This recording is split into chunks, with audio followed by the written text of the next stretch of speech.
needs to be taken very seriously and treated very professionally, and it's a duty more than it is like a some sort of grand title. So anybody can do that job, but you better do that job. You know what I mean? So anyway. No, absolutely. And then what was so interesting hearing how you answer that question is that it almost seems to me that as a director you better feel like you're probably like the only custodian of that story when you're starting out. And so how did you get to that place of ownership with Wonder Woman? You know? Because I also felt like I was a perfectly right director for it. I would not always feel that way, but I always loved the genre, and I always loved Wonder Woman, and I always had a very specific passion for what I believed that kind of movie could be. And so there were many other people who could have made a wonderful movie out of Wonder Woman, but I was one of the people who felt particularly suited to an interest in the genre. You know, like it wasn't new to me, I wasn't trying on something, it was something I thought about a lot.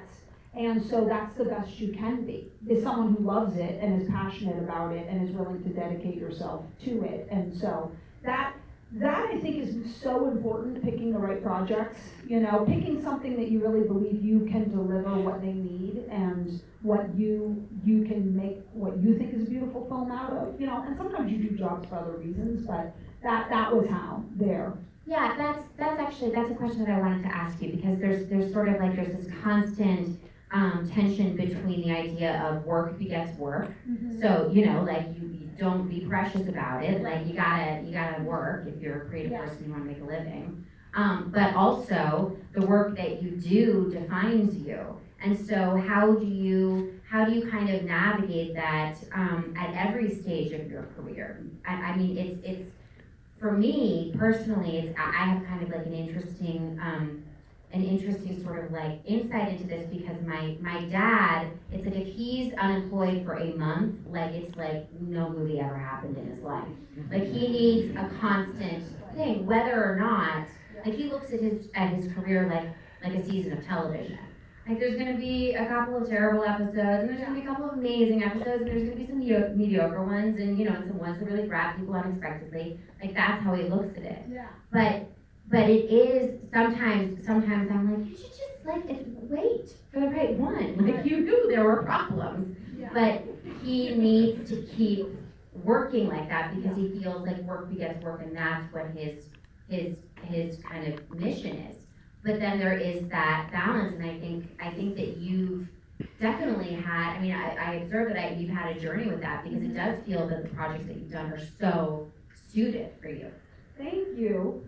You know, it's funny, I'm always endlessly fascinated by that. I'm endlessly fascinated, because I have a lot of friends in all camps, and they all make potentially great films. Like, it doesn't mean that one thing leads to the right answer and one doesn't. For me, I always sort of say this to everybody who wants to be a director, I'm like, you always have to think for yourself about what you want out of this industry in general. It can go a lot of ways. Like, success means a million doors open, and you have to pick which door you want to walk through, and any of them are the right choice if it's the right choice for you.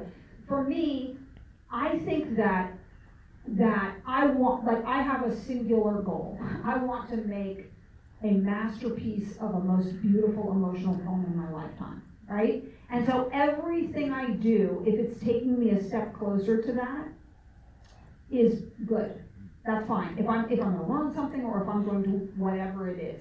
If I know that I'm not going to learn anything, and in fact I'm going to train myself to be false, then I'm not taking a step forward, right? So I have and then I have a secondary really simple rule, which is movies are too long for me, myself, to do for any other reason than passion. But I've loved the TV I've done too, but I'm like, I love to work. But if I'm gonna just try on a new tool and try different things, I would rather do that in TV. Because then I can be like, oh, that's cool, and I try that on, and let me try this. But if I'm gonna work on something every day for 3 years, I need to have a deep personal relationship with it. That's me. And so that was how I kind of look at things.